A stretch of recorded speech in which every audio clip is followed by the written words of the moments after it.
Olá, amigos internautas. Estamos começando mais um programa Trabalhismo na História. E hoje temos a honra de receber ela que fez um dos maiores documentários sobre o povo brasileiro de Darcy Ribeiro, cineasta Isa Scampum.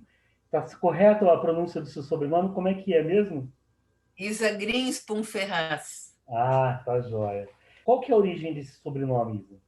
São os judeus da Ucrânia, que vieram no começo do século passado, fugindo dos pogroms, e foram para Recife. A família dos meus pais foi para Recife, e de lá acabei vindo para cá. Certo. Me diga uma coisa, como é que começou o seu interesse pelo cinema?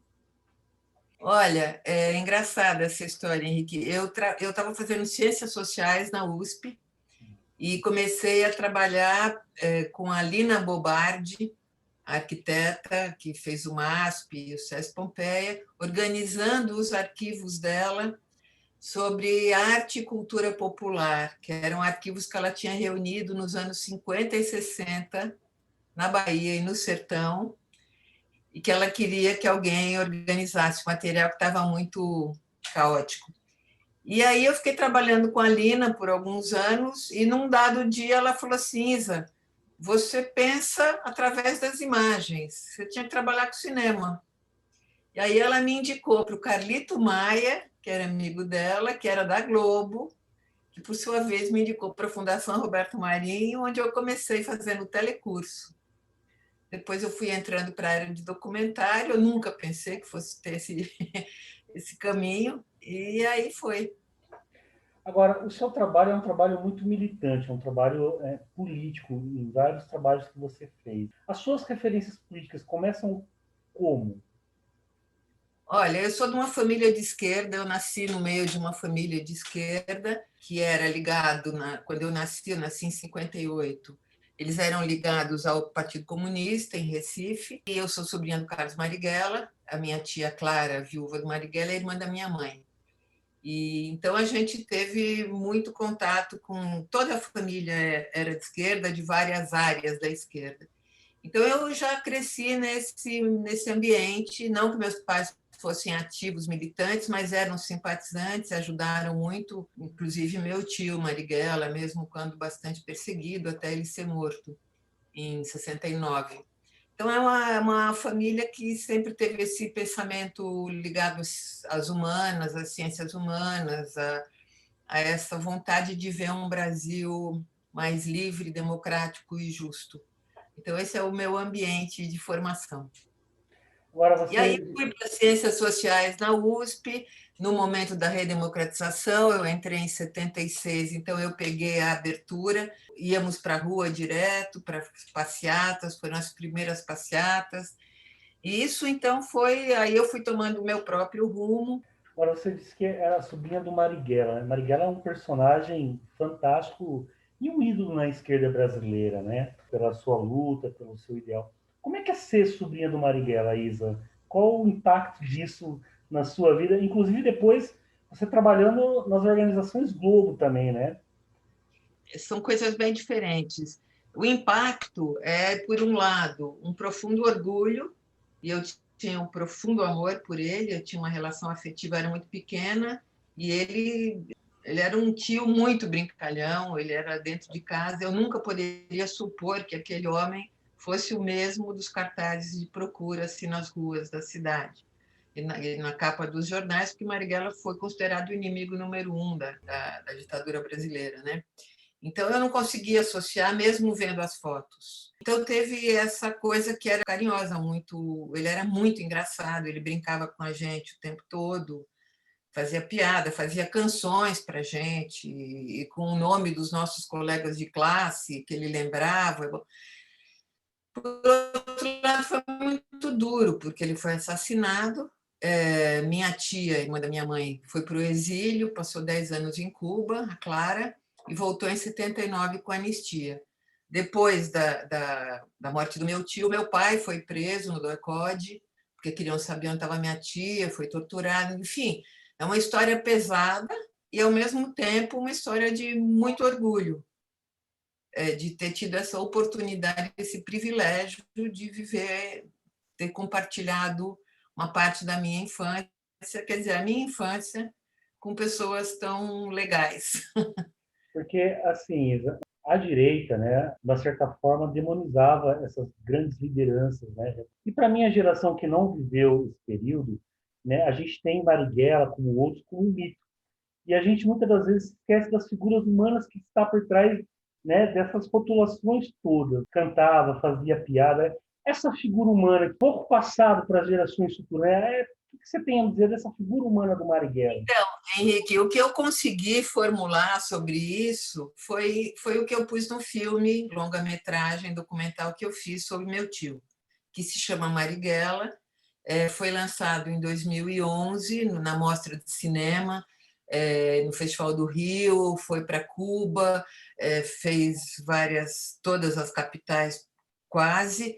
Então, esse é um filme que está, inclusive, na internet, que qualquer pessoa pode assistir. Eu entrevistei pessoas que o conheceram, mas o meu recorte era de entender essa figura, que para mim era esse mistério.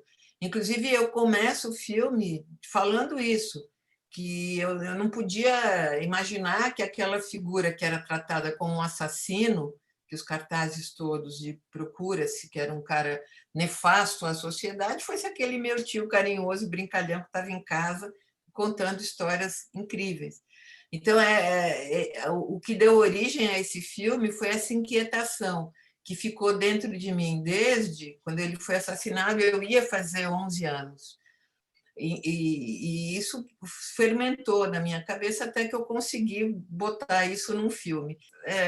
A resposta está lá. Eu falo bastante dele, ele era poeta, ele era mulato, ele adorava futebol, ele adorava carnaval, ele muito procurado, se travestia de mulher e ia para a rua pular carnaval, porque ele era um grande baiano e um amante das mulheres, da vida e do Brasil, que ele conhecia muito bem. Você vê pelos depoimentos das pessoas que conviveram com Marighella, que ele conhecia o mapa do Brasil, as lutas populares travadas no Brasil, Canudo, Sabinada, todas essas lutas ele estudava profundamente. Ele era um grande estudioso, inclusive estudava grego, estudava a Bíblia. Ele não era um cara monotemático, ele tinha uma visão humanista do mundo. Eu acho que essa vontade dele de descobrir uma maneira brasileira de transformar o Brasil, que é uma coisa que se assemelha ao Darcy, num certo sentido, a gente vai falar do Darcy, mas que eu vejo uma semelhança nessa maneira de não seguir nenhum dogma, nem modelo. Quer dizer, o Marighella foi ligado ao Partido Comunista quando o Khrushchev fez as denúncias dos crimes de Stalin. O Marighella, naquela época, nos anos 50, chorou no plenário do partido, porque aquilo quebrou o mundo de todos aqueles comunistas que já tinham dedicado muito da sua vida, eram stalinistas. Então, foi um baque muito grande, e a partir daí ele começa a ter muitos desentendimentos com o Partido Comunista, que vão acabar, depois do golpe de 64, no rompimento dele, quando ele opta pela guerrilha, pela luta armada, porque ele foi preso, levou um tiro no cinema. Eu conversei, Isa, com muitas pessoas da ALN que militaram junto com o seu tio. Por exemplo, o Carlos Paiol, com vários militantes da ALN que militaram com o seu tio, que seguiam o seu tio e têm verdadeira admiração pelo seu tio, como é o caso do Carlos Paiol, que depois foi exilado na Suécia, depois também foi signatário do Encontro do. E eles relatavam justamente essa questão da cultura que ele tinha, né? Que ele era uma pessoa que lia muito, que se aprofundava, que não se contentavam com a leitura rasa, mas que ele aprofundava, né? Esse conhecimento, essa leitura dele, contribuiu a que ponto na questão revolucionária do Marighella? Eu acredito que tenha feito dele, justamente pela amplitude do que ele lia e do que ele estudava, da abertura dele para todas as questões e não ficar só numa questão, eu acho que deve ter contribuído muito. Ele parece que era um grande admirador do Fanon, que era, parece que uma leitura que ele fazia, que era importante. Mas eu acho que as grandes questões sobre Marighella estão no livro do Mário Magalhães, né? que fez uma obra extraordinária, que é O Homem que Incendiou o Mundo, que é um grande livro, um livro de 500 páginas, ele pesquisou durante 9 anos. Então, a minha experiência era de outra natureza, digamos assim, né? Você disse que participou da abertura política já como estudante, né, as passeatas. Como é que você hoje avalia esses movimentos, depois que a gente conseguiu a redemocratização, vendo hoje, da ótica de hoje, todos esses movimentos da luta da anistia, da abertura? Qual é a sua avaliação? Olha, eu não sou uma pessoa do mundo da política, assim, não é exatamente a minha. Eu militei porque todo mundo militava, todo mundo que tinha a cabeça no lugar, porque a gente estava imbuído. A gente vivia numa ditadura que era terrível. Era terrível, no dia a dia era terrível. Quer dizer, na minha casa era mais, porque tinha todo esse histórico e tal, mas era. Você não tinha livro, você não, se você tinha, eram tantas restrições. Para você ver um filme, você tinha às vezes que atravessar a cidade para ir ver num cineclube um filme que era passado um dia só, e você. Tudo isso era muito forte na vida da gente, dos jovens. E um ambiente muito pesado, porque estava acontecendo, toda a repressão estava acontecendo. E a gente, eu, pelo menos na minha casa, sabia das coisas que aconteciam, porque eu tinha essas informações. Mas fazer uma análise política assim, eu não é a minha, não é muito a minha especialidade. Eu não realmente não sei fazer uma avaliação. Eu acho que foram movimentos importantíssimos, necessários. A gente não conseguiu tudo que a gente queria, não foi ampla e restrita, foi muito complicado. Não foram julgados os crimes que deveriam ter sido julgados e que ainda esperam por ser julgados, no meu entender, relativos à ditadura, às torturas e tudo mais. Eu acho que ela foi incompleta, a abertura, mas já foi um refresco enorme perto do que a gente viveu naquela época. Aí você conhece uma das pessoas que foi perseguidas muito pela ditadura, os gênios do Brasil, que é Darcy Ribeiro. Como é que você conheceu o Darcy Ribeiro? Então, eu conheci o Darcy Ribeiro porque eu já tinha lido muito nova algumas coisas do Darcy, porque eu ganhei livros, a minha família era um nome que. E quando o Darcy voltou do exílio, eu assisti algumas palestras dele, maravilhosas. Na SBPC ele fez várias palestras e foram marcantes demais. Eu assisti aquela palestra sobre o óbvio que ele fez na história da USP, no SBPC, que virou minha cabeça. Então, eu já tinha esse nome, essa pessoa na minha vida. Quando eu já estava na Fundação Alberto Marinho, já depois de alguns anos lá, eu fui fazer um documentário sobre as crianças da pré-escola para a Fundação Alberto Marinho e eu resolvi que eu queria entrevistar o Darcy Ribeiro para falar sobre educação. E, evidentemente, naquela época, dentro da fundação, o Darcy era um nome proibido na Globo. Não se podia falar o nome, nem o do Chico Buarque, nem o do Darcy Ribeiro. Vários nomes não eram falados, né? E aí meu chefe, na época, me disse, não adianta você ir fazer, não vai acontecer, não vai rolar, tal. Mas eu insisti, eu era muito nova, muito chata, e tanto eu fiz que eu consegui. Ele ficou muito surpreso, Fundação Alberto Marinho e tal, falou, achou que era trote, mas aí fui com a equipe e me preparei, não dormi à noite preparando as perguntas para o Darcy, nervosíssima, e ele gostou das perguntas. Passada essa entrevista, que foi maravilhosa, que eu não pude usar na série, ele me convidou para trabalhar com ele em alguns projetos. Aí eu comecei uma longa trajetória de mais de 10 anos como um assistente dele para várias coisas ligadas à formação de professores, usando recursos multimídia, e acabamos ficando muito amigos e um pouco família dele. A minha família ficou um pouco família dele, meu marido e depois meus filhos, enfim. E isso foi até a morte dele Eu estava no hospital quando o Darcy morreu em Brasília e a gente ficou muito próximo mesmo. Foi uma grande amizade e uma parceria. Eu tinha uma paixão intelectual assim por ele muito forte e uma grande amizade. Ele é uma pessoa profundamente inquieta, né? Como é que você vê essa inquietude do Darcy, entendeu? Porque ele era um furacão, né? Ideia atrás de ideia. Como é que você via isso no Darcy? Ele era exatamente isso, ele era um vulcão. Ele estava sempre pensando, sempre inventando, sempre criando e sempre pensando no país, no Brasil. Ele estava pensando na educação, ele estava pensando nos índios, ele estava pensando nos pedestres que atravessavam a rua e que a rua era do pedestre e não do carro. Ele estava pensando no povo brasileiro mesmo, o tempo todo.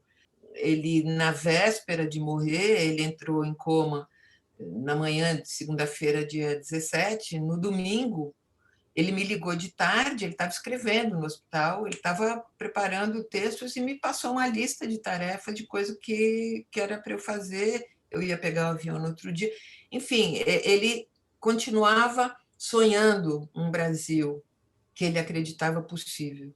E isso literalmente. Tem uma história que eu já contei algumas vezes, mas quando ele era senador em Brasília, tinha um apartamento funcional, que era grande, enorme, e tinha um quarto onde eu ficava quando eu ia. Eu ia quase toda semana para trabalhar com ele. E uma vez eu acordei, quer dizer, ele acordou gritando, já com vários enfermeiros em casa, ele estava bem ruim do câncer já. E eu fui correndo, ele gritava, minha filha, eu fui correndo para o quarto dele, estava a enfermeira e tal. Calma, professor, calma, calma. Aí ele falou assim: sonhei, tive um sonho. Sonhei uma universidade nova para o Brasil para formar professor de escola pública de graça, à distância. Eu falei: calma, Darcy, calma, vamos para a mesa do café, você me conta. Quer dizer, eu estava morrendo de câncer e estava sonhando uma universidade nova.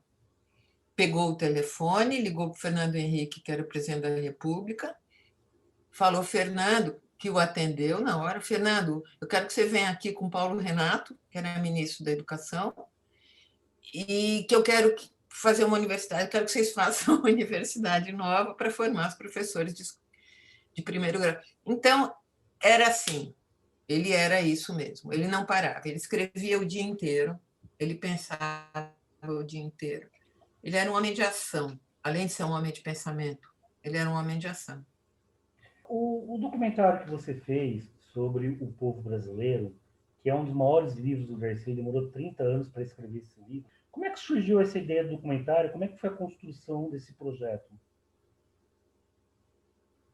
Então, o Darcy tem aquela história, ele saiu do hospital, na verdade, né, ele fugiu do hospital, teria fugido do hospital, foi para Maricá, para a casa dele em Maricá, para terminar de escrever O Povo Brasileiro, porque ele estava diante do câncer, ele sabia que ele estava para morrer, que ele queria acabar de escrever um livro que ele vinha escrevendo e reescrevendo ao longo de algumas décadas.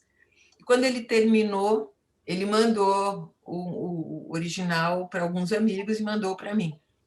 Quando eu li, eu fiquei impressionadíssima com a originalidade do pensamento dele, com a maneira dele contar essa história, a liberdade de trabalhar com figuras da história e a fluência do texto e tudo. E aí eu liguei para ele e falei, Darcy, a gente tem que fazer um filme, você contando esse livro. Ele falou, você quer me matar, minha filha? Você está louca, eu não estou mais em condição de fazer nada, não sei o quê. Eu tanto fiz e nada, nada, nada, até que eu falei a palavra mágica, que era educação. Falei, para botar nas escolas públicas, Darcy. Vamos fazer uma série para botar nas escolas. Aí ele topou.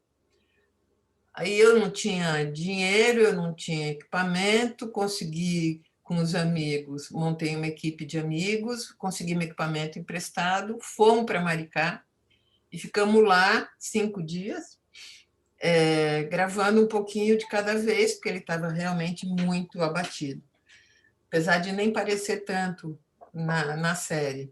Mas aí a gente gravava um pouquinho, daí ele parava. Enfim, acabei filmando 5 horas em película do Darcy falando, segundo um roteiro que ele mesmo fez, do que ele achava que tinha que ter para contar essa história de uma maneira sintética. Enfim, ele conversava comigo, o que ele achava que tinha que ser, o que ele achava que não tinha que ser, mas aí o Darcy morreu, eu não tinha conseguido nem revelar, não tinha dinheiro para revelar a película. Estava na Líder depositado lá e aí eu ainda demorei muito tempo para conseguir, formatei para entrar nas leis, Lei Rouanet, para conseguir captar dinheiro. Passei 1 ano e meio com o projeto debaixo do braço, e aí consegui o dinheiro, aí eu fiz os roteiros da série, a partir do livro, mas também com uma outra linguagem, porque a linguagem de documentário não é a mesma linguagem de um livro, evidentemente. E assim foi, quer dizer, foi um processo longo. A gente viajou muitos estados do Brasil com equipe pequena e muito boa. Conseguimos montar a série, que ficou pronta no final de 99 e que foi um sucesso. Foi exibida por muitos anos a GNT na TV Cultura e ganhou prêmios e foi para alguns festivais e tal.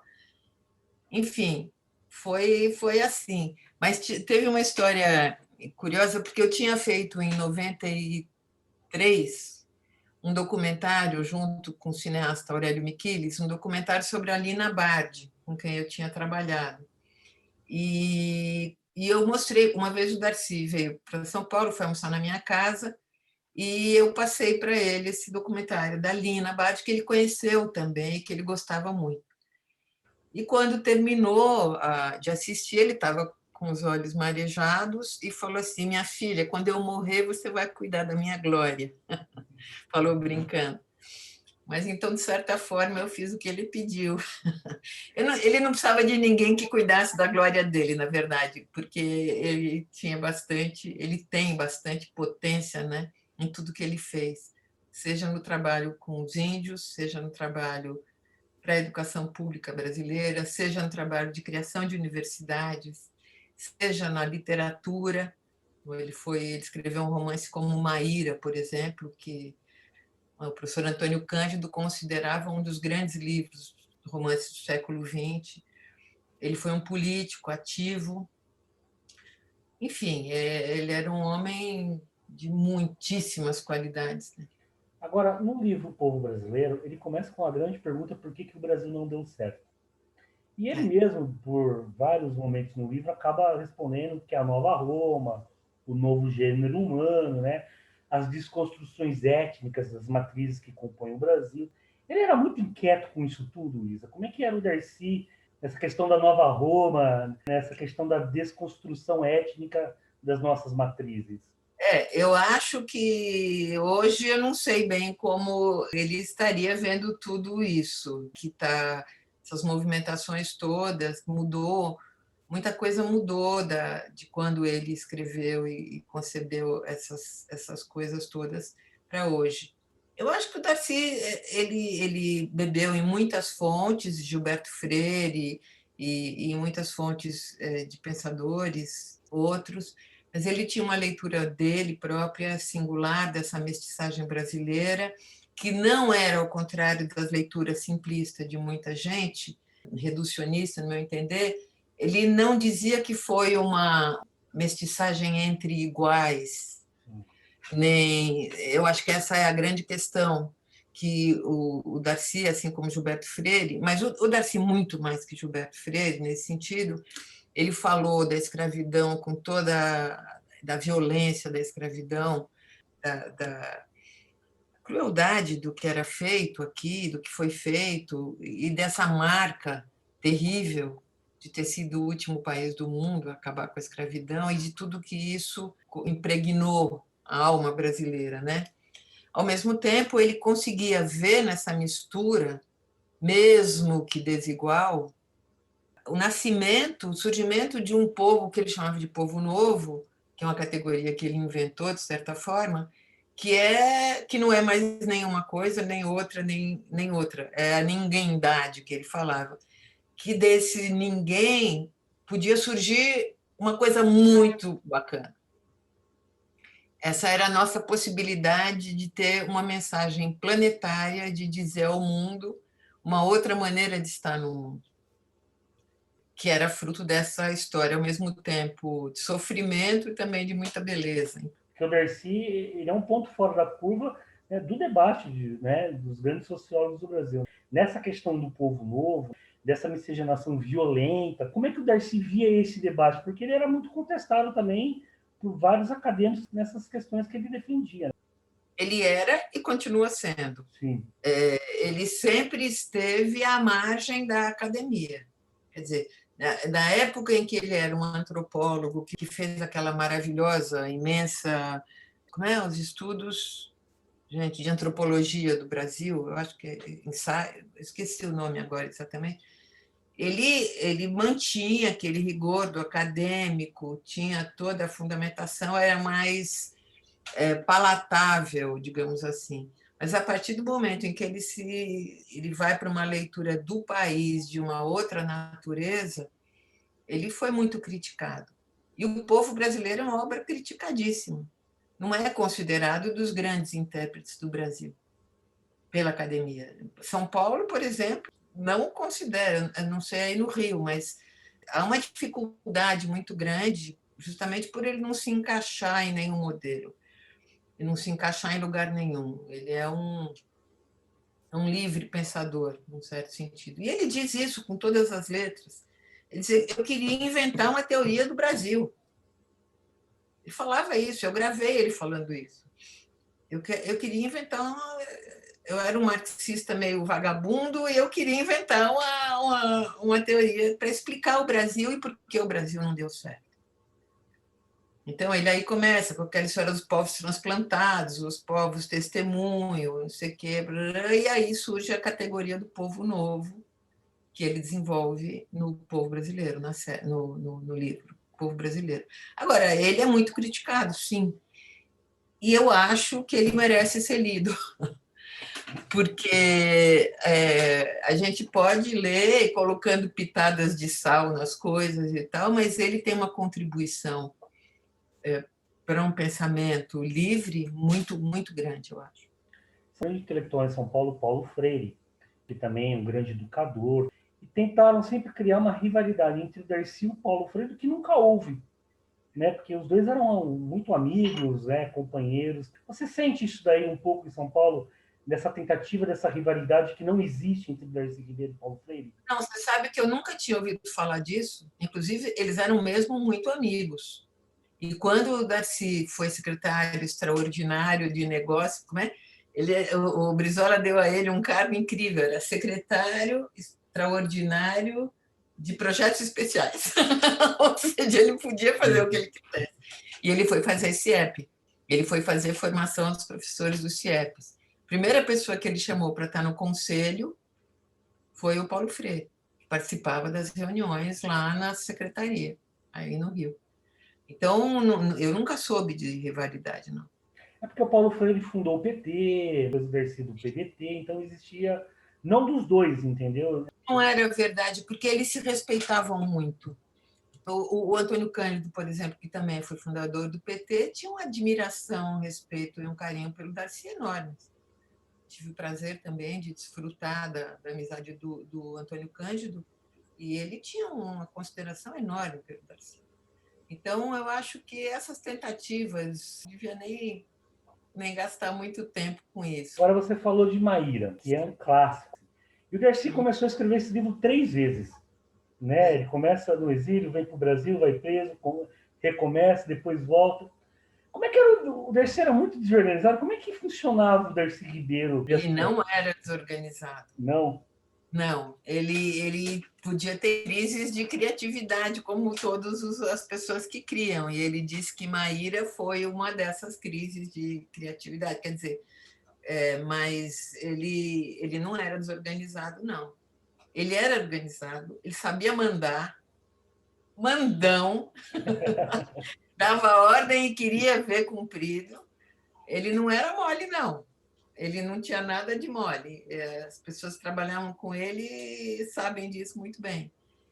E ele era um homem de resultado. Ele tinha a grande Tatiana Memória, que foi uma militante do PDT, e que, quando o Darcy criou a Fundação Darcy Ribeiro, né, ele não tinha filhos, ele criou a fundação com, eu acho que eram 12 ou 14 amigos dele. Eu sou da fundação, sou conselheira. Tinha o Brizola, tinha o Oscar, tinha o Moacir Werneck, que foram morrendo. Mas as primeiras reuniões eram impagáveis da fundação, era incrível. Eu era a mais novinha, mas que era executiva do Darcy, que era muito organizada também. Então, ele tinha ela ali que mandava fazer as coisas que ele queria, né? Então, ele era muito produtivo. Era impressionante como ele produzia. E lia muito. Era um grande leitor. Ele dizia que ele não tinha tempo para mais nada porque ele comia papel. Ele gostava de comer papel. Era um grande estudioso. Você avalia, por exemplo, a gente falou um pouco do povo brasileiro, a antropologia do Darcy, falamos agora um pouco de Maíra, né? Mas como é que você avalia o Darcy romancista? Eu adoro Maíra. É o que eu mais gosto dos livros dele. Eu gosto muito do Irá em Busca, que foi o primeiro livro dele que eu li, ainda muito novinha. O Irá sai em busca de Deus, né? Eu acho que é assim o nome.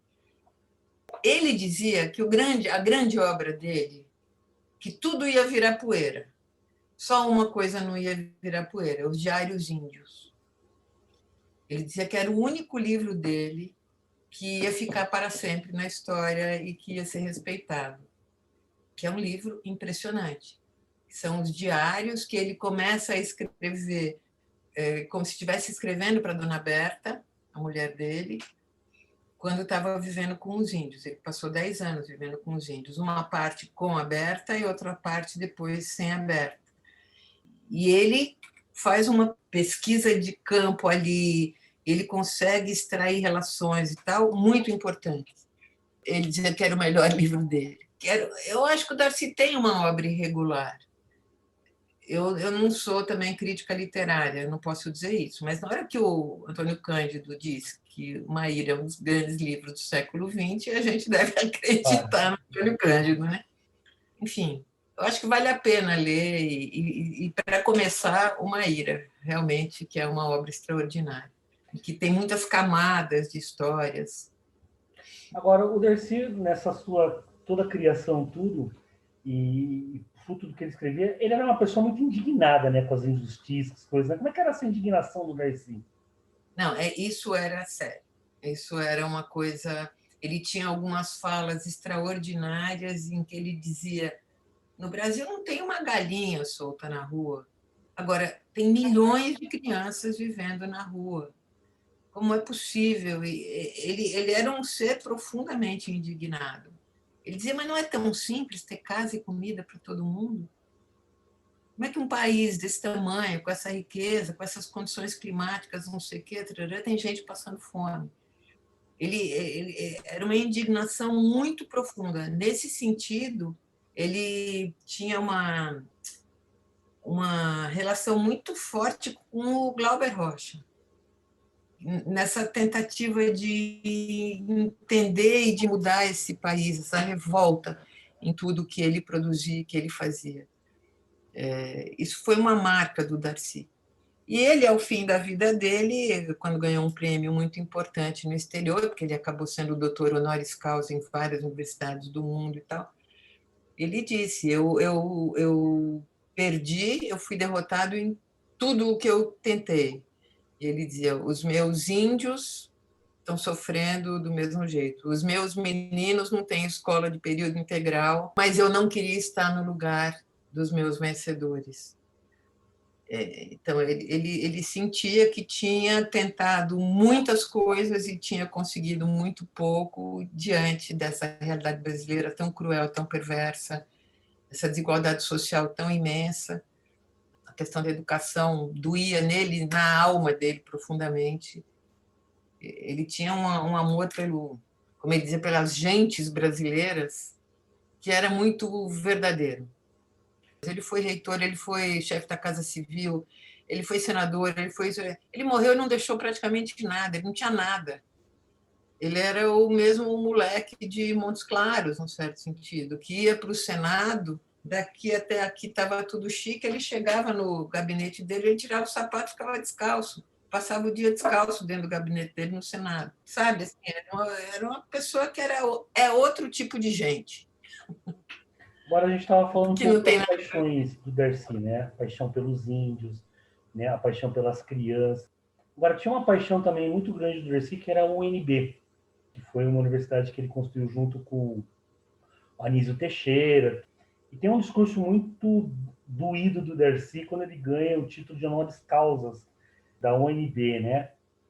Você que conviveu com o Darcy, como é que era esse sentimento do Darcy pela UNB? Eu estava lá nesse dia com ele e com a família dele, porque eu acabei virando parte da família do Darcy.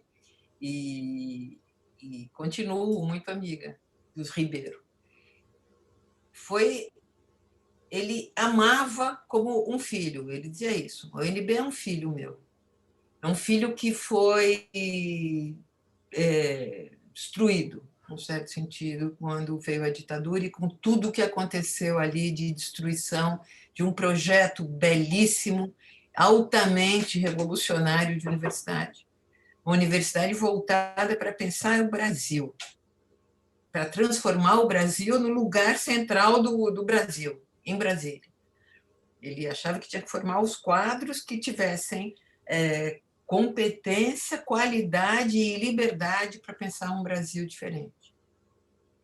E ele juntou um time espetacular em Brasília, trabalhou com ele. Espetacular mesmo, de cientistas, de pensadores, de artistas. E criou mesmo uma geração muito especial. E tudo isso foi para o espaço. Enfim, hoje não é assim, mas por muito tempo foi. E era um sofrimento muito grande. E aquele dia a gente achou que ele ia ter um treco, porque ele já estava muito doente, estava muito quente aquele dia em Brasília, ele estava muito emocionado, ele chorou quando fez o discurso, foi lindo, e a gente achou que ele ia ter um treco ali. Tamanha emoção dele. E hoje o Memorial Darcy Ribeiro, que foi um prédio do João Filgueiras Lima, o Lelé, grande amigo do Darcy, que está dentro do campus de Brasília. O UNB cedeu um terreno para a Fundação Darcy Ribeiro para construir o Memorial Darcy Ribeiro, onde está todo o material, os livros dele, os arquivos dele e da Dona Berta. Então, foi um retorno ao UNB. Isa, qual que é a dimensão histórica do Darcy Ribeiro para você? Eu acho que o Darcy é uma figura muito importante, que merece ser lida, ser conhecida, ser estudada. Eu acho que tem muita coisa dele, tem coisas sensacionais, desde um livro como Noções de Coisas, que ele escreveu para criança e adolescente, que fala sobre o zero, sobre as coisas mais variadas, até livros como os Diários Índios, que são de uma profundidade enorme, mas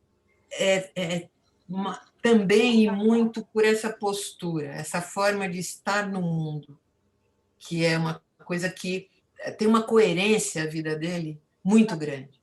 Tudo que ele fez, apesar de serem áreas tão diversas, havia uma coerência, que era essa imensa paixão pelo Brasil, mas uma paixão que não era uma paixão passiva, era uma paixão de um homem que atuava, que queria agir, que queria atuar, e deu a vida dele para o país. Ele fez isso. Ele doou a vida dele, sofreu muito no exílio, foi muito incompreendido, e no meu entender. Eu acho que todas as obras podem ser criticadas, e devem, porque não existe santidade no mundo das ideias, assim, mas eu acho que é uma figura, tanto a produção mesmo, como a própria vida, o que ele como um ser que agiu fazendo coisas, ele era um fazedor de coisas, ele fez universidades, ele mudou o pensamento em várias áreas. Então, é uma pessoa que tem um legado gigantesco para o país, no meu entender. Claro que eu sou suspeita para falar, porque eu gostava muito dele. É. Mas eu acho que sim, eu acho Agora, a gente que é uma falou, figura. né, dessa grandiosidade do Darcy, das suas obras, né, dos seus fazer. E a figura humana do Darcy? O que você destacaria na figura humana do Darcy? Ah, ele era uma figura, ele era muito engraçado. Era Ele era, bem-humorado.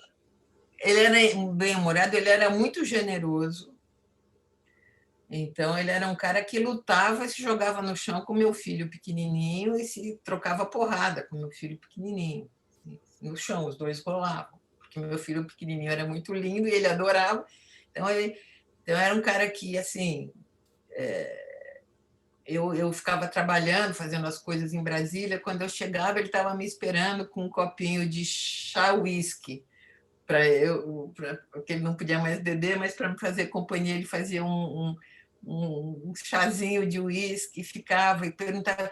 Ele era uma pessoa humana adorável, ele ligava muito para mim, a gente conversava muito, chegamos a viajar a trabalho juntos e tal, e ele era uma figura, ele sabia ser bem duro também. Comigo ele nunca foi, pessoalmente. Eu acho que ele gostava mesmo de mim, mas eu vi ele ser muito duro com pessoas. Era um escorpiano, assim, intenso. Ele era intenso. Ele viveu a vida dele com muita intensidade. Eu acho que essa é uma marca do Darcy. O documentário O Povo Brasileiro, qual é o legado que você vê desse documentário, um documentário tão importante para os estudantes, É, para a sociedade? Você que é autora desse documentário, o que você destacaria como legado desse documentário? olha, quando eu fiz, eu fui muito. Enquanto eu estava fazendo, eu fui muito criticada pelos pares, pelos colegas, que diziam: ah, mas isso não é televisão, isso não é cinema, isso é quase um ensaio, tem muito trecho literário, não sei o quê. Tarará. E eu mantive o que eu queria. Então, você vê que o filme é todo pontuado, costurado com textos do Gilberto Freire, do Capistrano de Abreu, porque eu acho que a gente tem que fazer, a linguagem permite, a linguagem cinematográfica, a linguagem permite o acesso de muita gente que não conhece nada disso a um repertório muito amplo. E através da sensibilidade das pessoas, mesmo que as pessoas não entendam tudo, elas se ligam em coisas, em nomes, em aspectos que são muito importantes. Eu não acho que a gente tem que ficar numa mesmice ou ir para uma coisa muito abstrata também. Eu acho que ali é um ensaio, sim, é um livro é um documentário de ideias.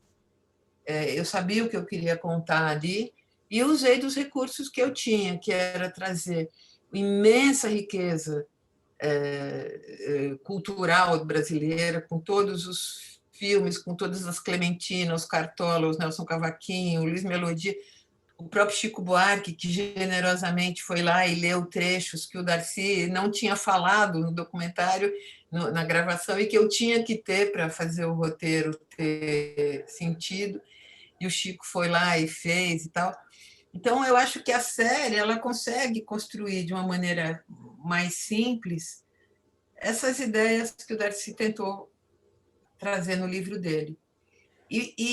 Ao contrário do que se imaginava, fez um bruta de um sucesso, assim, porque vendeu muito enquanto tinha documentário à venda, assim, e passou muitas vezes, foi usado por muitas, e é usado até hoje, isso que me surpreende, em escolas e universidades.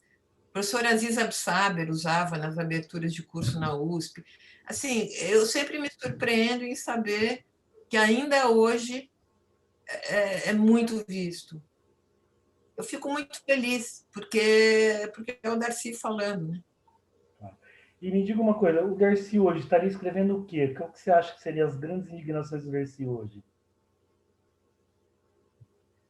Bom, olha, em 83, quando eu fiz aquela entrevista que eu falei, a primeira que eu conheci o Darcy, ele falou uma coisa em 83.